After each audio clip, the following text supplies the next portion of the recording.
July 14, 1989. The time is 9:35 a.m.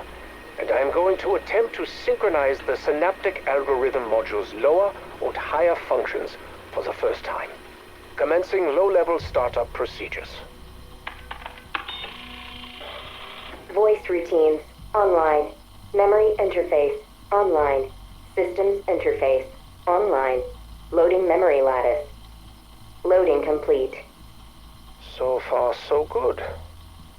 Let's align, synchronize, and then start her cortex simulation. Loading cortex scans. Loading complete. Synchronizing fabric. Synchronization complete. Adding cortex daemon to process list. Rebooting.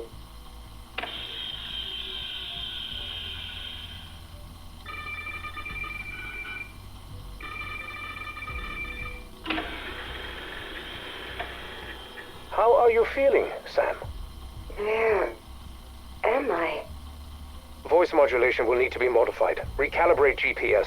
She shouldn't need to ask where she is. You are with friends. My name is Edward. You are my guest.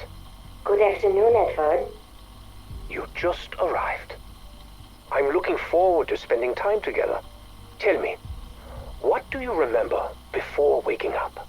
I remember a knife. A promise I couldn't keep. A morning that would never come. Do not worry. You are safe here. Blood on my hands. But where are my hands? I don't understand. Sam, those sound like nightmares. They are not real. How? How do I know what's real and what isn't? Because I will help you. Would you like that? Yes, I would like that very much. Thank you, Eddie.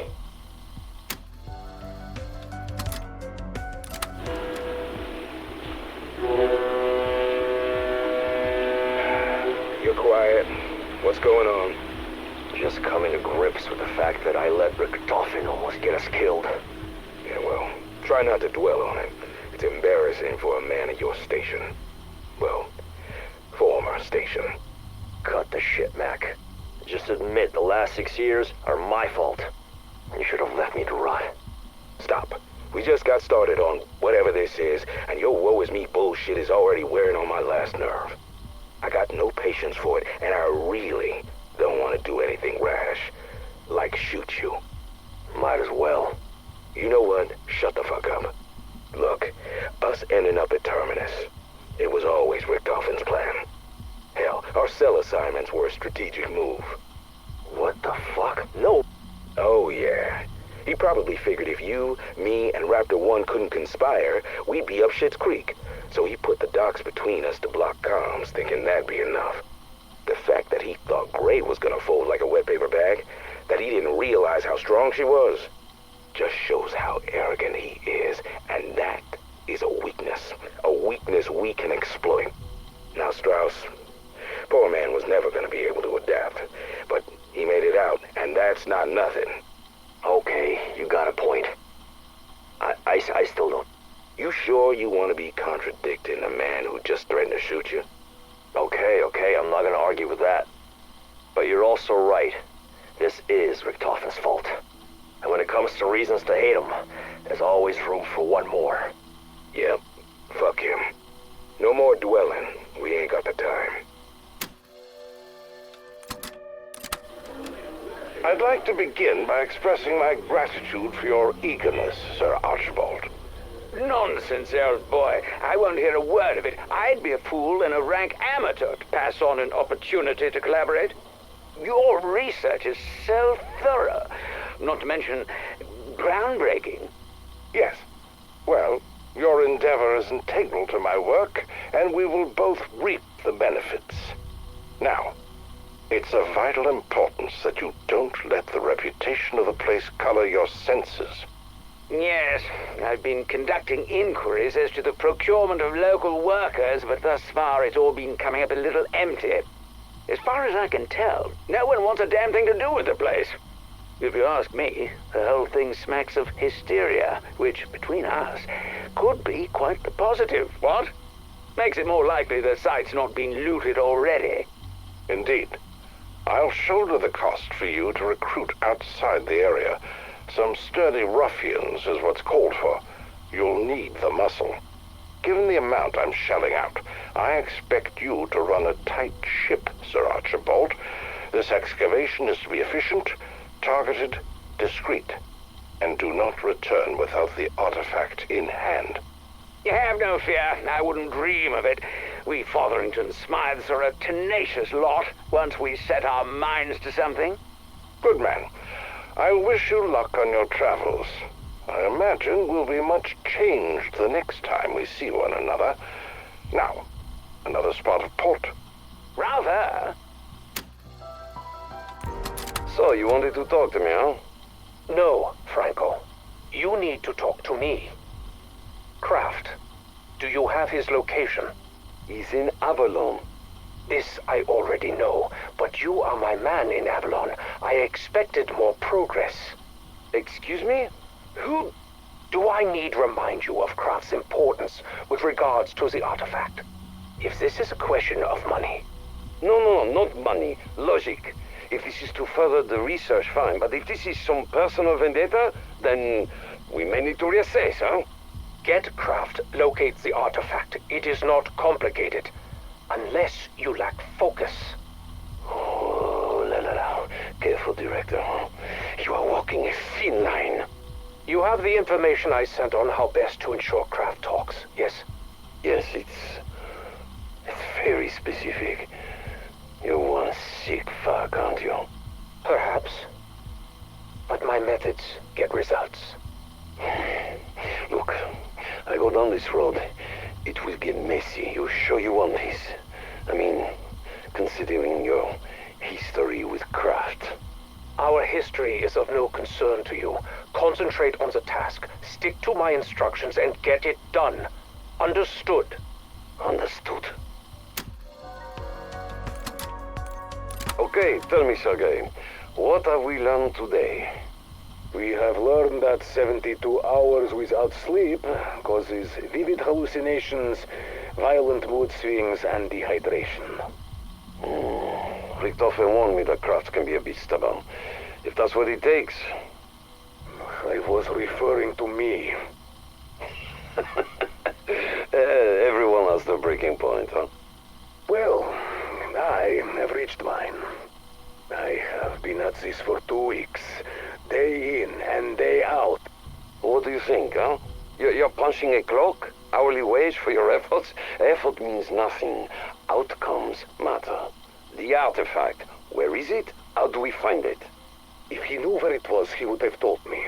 If he knew anything, he would have told me. He won't talk. You're aware of the lengths we went to get him, huh? To bring him here, huh?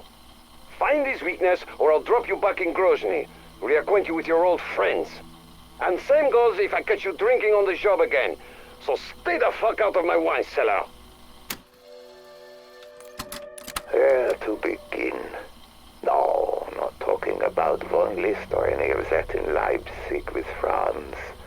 Before all of that, back to the kernel of the curiosity that led me to all this. I was a young boy of no more than 10. It was fall.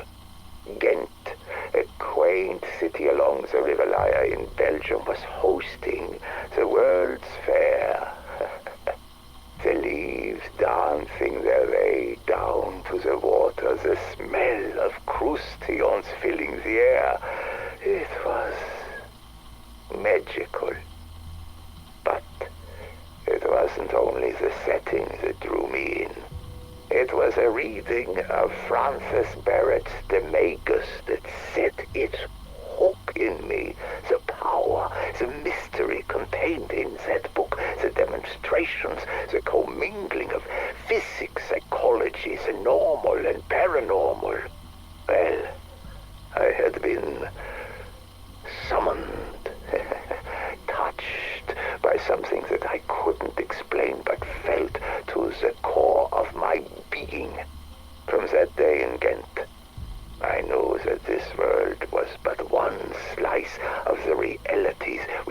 all part of. There is no end to what is beyond this plane of existence, no end to where we can go or what we can be.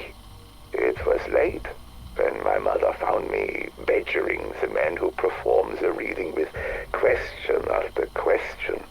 He smiled at her and introduced himself. Alistair Rhodes. Mother thanked him and remarked how she was frightened that she may have lost me. I didn't have the heart to tell her that she actually had. Gabriel Craft personal log.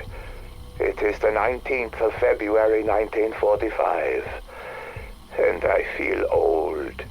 If you had seen the things I have, that would not surprise you. It has been several months since the Demon Lord Cortifex was cast down by the courageous soldiers of the Allied Special Forces. Several months since, in a sealed room in Stalingrad, it took the life of Oberfuhrer Wolfram von List for his crimes against humanity, and for the murder of my sweet, innocent Sasha. I miss you so much. When it was all over, I was trapped with my enemy's corpse for 3 days. 3 infernal days. I thought I would die there. It was von List himself who finally delivered me. In his pocket was a torn page from the Tome of Rituals, the very artifact I had used to seal the room. With its power, I broached the seal. It's been several dark, depressing months, but I think I am finally ready to face the things I have seen. I was mocked for years for my belief in the supernatural. If someone had just listened, maybe this all could have been avoided. Maybe my Sasha would still be here. It doesn't matter now. The occult is real. The power of demons and runes and artifacts are as real as gravity and electromagnetism. I don't know if or when or how our world will come into contact with such forces again, but I know that if they do, I will run as fast and as far in the other direction as I can. In a few weeks I am moving to Berlin. The city is in ruins. But then, so am I. Perhaps we can rebuild together. If only I wasn't feeling so old. When we were young, Sasha and I often spoke of children. It was our dream. A cottage in the country, plenty of land where we could raise our little boys the right way. But there was school, and then there was work, and then Sasha never got that little boy. So I went to an orphanage in the city today. For Sasha. There was a boy. A sickly, starved thing like all the rest, maybe 10 years old, but there was something in his eyes. I spoke to him for hours. He reminds me of Sasha. Sharp, logical, a dreamer at heart. They would have loved each other. The boy suffers from memory loss. His childhood, his parents all gone. His name, Edward, is the only thing he has left. He doesn't understand the world, but he wants to. We're alike in that way. He's asleep now in the spare bedroom. My adopted son. I don't know what comes next. But we're in this together now, my Eddie and I. For better or for worse. The boy is having nightmares again. The terrible things. He wakes drenched in sweat, screaming that it's his turn. He does not remember in the morning. I am beginning to wonder if he is actually taking the pills or if he is just lying to me. Either way, the boy needs a fresh start. Something to help him forget the things that haunt him. Perhaps we both do. Weeks ago, I applied to a project in America. My background in the occult and my unique, field experience make me a perfect candidate. I can't say too much even here, but the work is exciting. An excursion along the frontiers of science. The CIA are calling it MK Ultra. I haven't heard back yet, but I'm keeping my hopes high. This could be exactly what Eddie and I need. Perhaps in America we can find a way to end the nightmares. For both of us. Sir Guy de Saint-Michel, known to most as the Owl, the man who may have single-handedly destroyed the legendary Knights Templar. Guy was the leading expert of his day in all matters occult. His prowess in the dark arts won him his Nightbird sobriquet. That reputation made it easy to accuse the Templars of heresy, and while their leadership was burned at the stake, the Owl escaped to Avalon. But he would have never succeeded without his bastards. 4 sons who stopped at nothing to win his favor. Their true names are lost to history, but their noms de guerre still inspire fear and hatred. The Stag was his shock trooper, striking like lightning when least expected. The Dragon's scorched earth tactics betrayed his reptilian lack of mercy. The Lion was the brightest of the 4, always keen to please his master. And the Raven, like his father, was a creature of the shadows. And although they served him faithfully, the Owl would never acknowledge their birthright, much less knight them. Nor would he give them what they desired most: love, respect, recognition. They were useful as thugs, enforcers. Sadly, all relationships, even those built on love, respect, and recognition, will break in time. But the bastard's reign of terror in what would become Avalon echoed through the ages, giving rise to the French syndicate.